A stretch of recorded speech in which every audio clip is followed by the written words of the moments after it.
is in the house. We're here a little early, here a Hey, little hey, early. we're live early. Hey. Okay. We are here a little early. Do you see it live on your end? Mine is still spinning. Yes, mine is 10 seconds, 11. Okay, 10 seconds in. So we're gonna go with your clock. So we decided to hop on a little early today, Marcus D. Yeah, I see. I see you've taken the D off. I noticed that. So you prefer me to just say Marcus. I've never put D in ever once. It's And always you been Marcus because I have to type it in now. each time. Okay, cool. Awesome, awesome. I don't know why it's still spinning on my end, but just gonna go forward. It says it's having problems, but my experience is that it's recording even on my end when it says there are problems. Yeah, it looks perfect. 50 seconds now. It's crazy. It's saying on my end is saying it is not live. Okay, 59.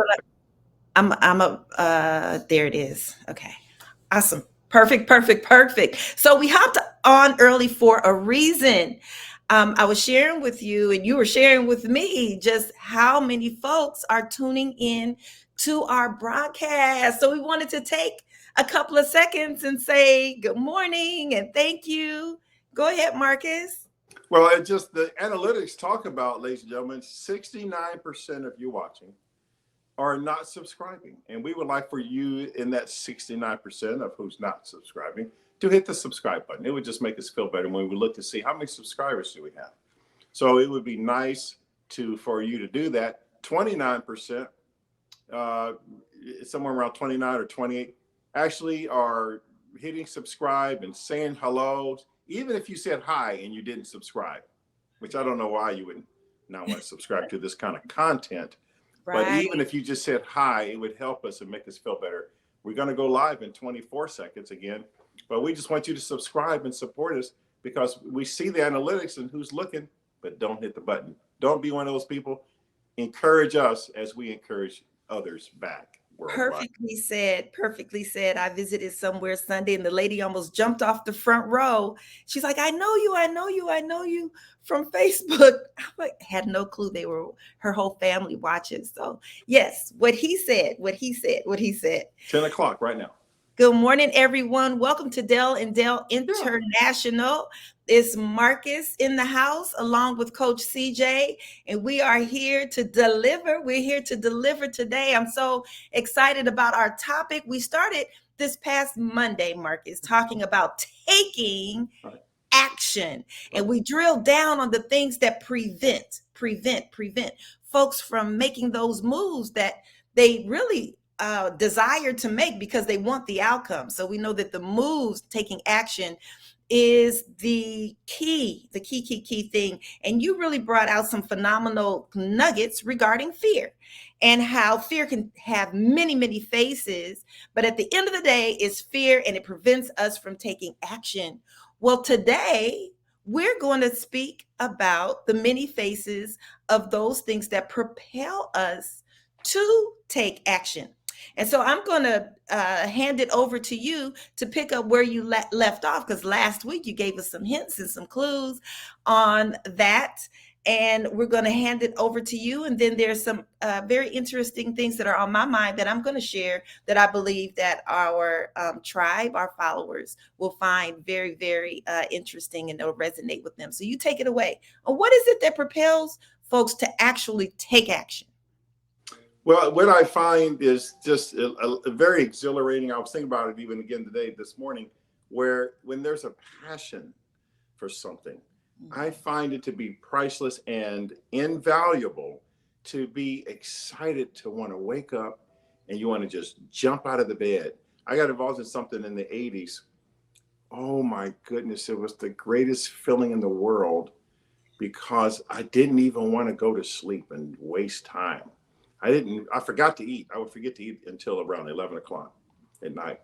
So I'm not even thinking about food. Let me get this thing here. Okay. Lovely. No, it is so true. Having a passion is so nurturing to our soul that when your heart is connected and your spirit is connected, you will forget about those natural things. Go ahead. It was just exciting. I mean, I didn't want to go to sleep, but I had to. So to wake up and then want to just jump out of the bed like a kangaroo, wow, that's exciting. That's priceless. That's a blessing.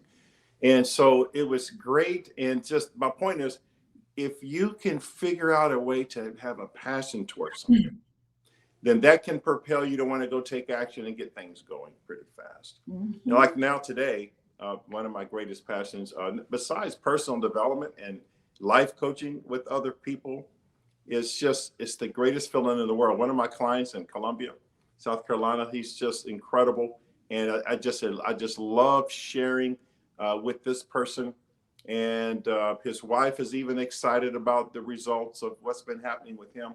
And then everybody knows that I feel what I feel about helicopters. I chose not to do it as a career flying helicopters because I didn't want to lose it. Now that I've gotten older and went up in age, I think that I wouldn't mind getting involved or have some regular involvement with helicopters on a regular basis. I mean, because I'm older and it's a passion. I the police called me, the chief of police called for me to consider flying part time. Mhm. And he said, come down there and fly our Bell Jet Ranger for an hour. Bell Jet Ranger costs $1 million. And that's my favorite type of helicopter. So I go down there, I flew for an hour with the head chief pilot or whatever that guy is. He says, why would you want to do this? This is a young man's game. This is a young man's job. So I don't care about that. I don't care about that. He's a lot older and I'm getting up there. He said, but this is a young, I said, sir, I don't care about the young man deal. So my point is, I'm just to answer the question, having a passion about something that you like so much that can propel you. Now, I've heard people say sometimes necessity can do it. Well, that's what I wanted to bring up. That's I, what I wanted to that bring didn't up work for me, unfortunately. I think it can work for a lot of for a people, lot of our folks that but are not. listening Uh, and watching. okay. There are dynamics, and this has been my experience down through the years with not only myself Mm, and with other folks that I've coached and been in ministry situations with, where for some reason they're wired, and certain individuals are wired, that it isn't until their back is against the wall yes, that they'll finally do the thing that's always been on their heart, mind, soul, spirit to do. it's It's in there. It's in there. it's in there, It's in there. but the action, what triggers the action is either a calamity happens, they don't have any other choice, or there's a necessity. So you have such a diverse group of responses and reactions that cause or propels a person forward. So, um, and some of us, and I'm putting myself in that when I say us, some of us are very diverse just within ourselves. I tend to be a very forward thinking, action taking, visionary leader. So I see it, I envision it, I'm creating it, I'm building it, I'm doing it, I'm going forward.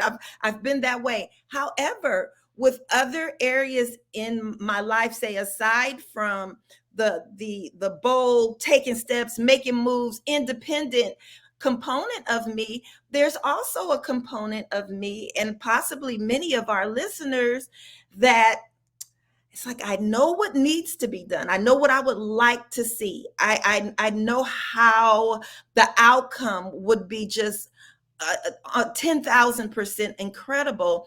But there are these deeper, embedded either thoughts, perspective, views that cause me to hold back a little, and then there comes a set of circumstances that will pop me out and do the very thing that I knew I wanted and desired to do in the first place. And what that brings to bear is that each of us are so different and we're wired so differently. There are, I would venture to say, and I'm going to punt it over to you for you to drill down on this, but I would venture to say that most of us are a combination. It's rare that a person is only passion driven, just only. And it's rare that a person is only necessity or calamity driven.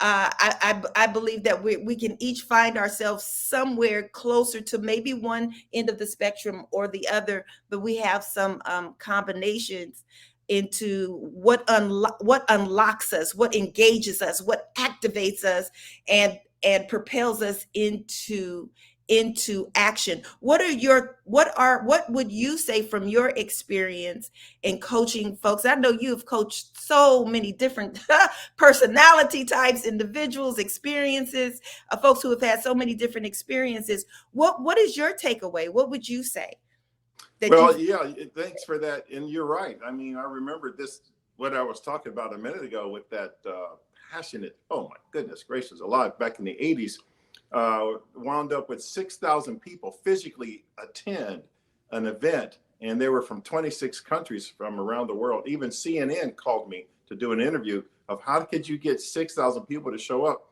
Anyway, so back then, and then, yeah, just recently, I mean, just being amongst in the West Coast, 350,000 people, that's an attention getter right there, where you can get really puckered up nicely. And but through my own research and experiences, as I'm promoting personal development, I want to make sure I'm staying immersed into personal development myself. So what I've learned not too terribly long ago, to answer your question, is that there are a number of factors involved with what triggers one. There's even a book on triggers, pretty amazing. But anyway, a lot of times it's our upbringing. What happened when in our childhood? I went to a counselor therapist person years and years ago, and I said, "Sir, some people, not many, but a few, have said you seem to be very controlling." That's what they told me. A person, a counselor, therapist person, and I said, "Is that true? Am I very controlling?" He said, "Mr. Marcus, the reason that people are very controlling is because they grew up in an environment where everything was so chaotic. It was so chaotic and out of control. It was out of control every day for these people." And I believe from what you've said to me before that you were one of those people where it was chaotic every day. I said, "Whoa, whoa, whoa, yeah, yeah. How did you know? I didn't even expound." You didn't have to expound. I do this every day, 8 hours a day. And when you have that kind of an environment, he said, then you become controlling because you never had control ever as a child. So that's a tremendous discovery. Then there's diet. I'm learning recently a guy who's scans 250,000 brains. Daniel Amen.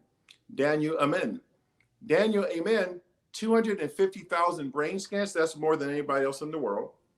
And he's talking about the diet that we have, what happens with caffeine, sugar, alcohol. Anyway, the point is there's a long list of factors that what we're taking in and putting into our bodies has an effect on the frontal lobe, the cerebellum, the back part of the brain, all different parts of the brain. And those kinds of factors that we're intaking actually affect what can trigger us in a positive way, what can trigger us into movement and passion and focus and drive to go get things done. These are factors, what we're taking into our bodies. Foods, the colorful foods and vegetables that are bright reds and bright greens and bright yellows, all that stuff is a factor. So if we're feeding our minds and bodies with all kinds of terrible stuff, bad cholesterol versus good, and the list goes on. I mean, I've been affected just from what he said about caffeine. And I was kind of enjoying my caffeine every morning until this discovery. So I'm always on the personal journey of personal development, like I'm advising everyone else to do, because I want to get better and have a healthy brain and a healthy life. So the point is, many factors goes into it, and the more you call that number on that screen, the more we can help coach you into a better, higher quality of life. So in the 40 seconds we got left, what are your thoughts? Right. Well, prior to us hopping off, there was another point that came to my mind this Oh, morning that was very key that I wanted to share with our listeners.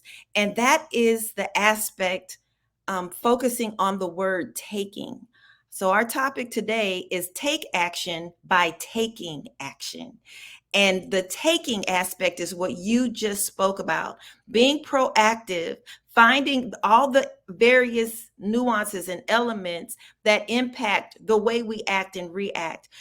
But also, the taking part is us taking ownership and getting the doggone thing done, finding the fortitude, the stamina, the determination within ourselves to kick in those doors. Take action.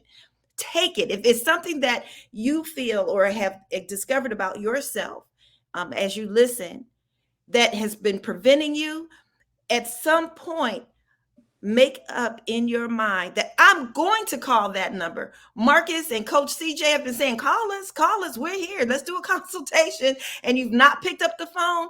Take it, take ownership of it aggressively, even if you have to. Breakthrough. Some folks call it a breakthrough, and get it done. Get it done. This is Coach CJ. Marcus, you take us on out.